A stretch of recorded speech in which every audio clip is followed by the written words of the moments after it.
Kumusta? Magandang araw sa ating lahat mga ka-farmers, mga ka-viewers. So sa hapong ito, binibisita po natin ang ating talong na niraraton.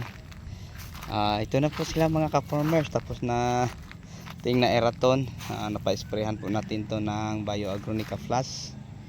At ito naman, so pwede na natin to papadiligan ng fertilizer mga ka-farmers.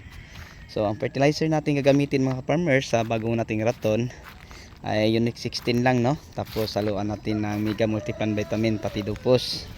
So yun lang mga ka-farmers. At saka Wukosim Granule ang ating gagamitin.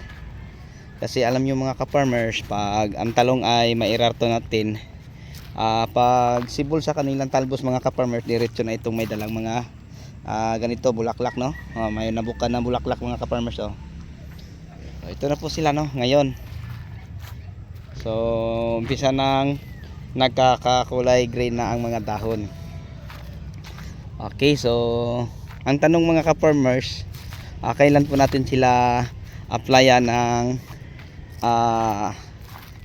Bioagronica Plus? Pagkatapos may raton mga ka-farmers, mag-apply na po tayo. Tapos pagdilig ng fertilizer mga 5 days, 3 days ba pwede na, no? So kita natin mga ka-farmers, napakaganda po. Ito yung tuyo mga ka-farmers. Tapos napakadaming sanga pa.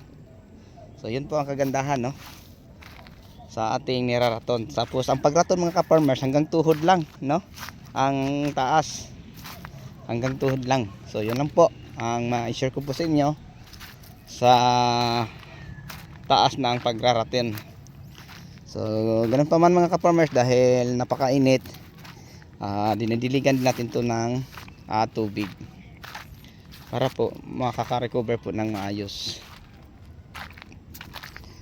So ito, magpapadilig na po tayo din ng fertilizer bukas sa pangalawang bisis.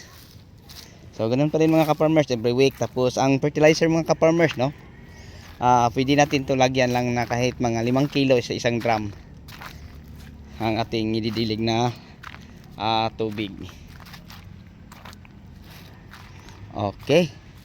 So bago tayo magtapos sa ating update sa ating niraraton na talong mga ka-farmers, mega love shout out po, no, sa lahat nating mga viewers, sharer at commentator, at sa inyong lahat, at sa inyong walang sawang pagsuporta.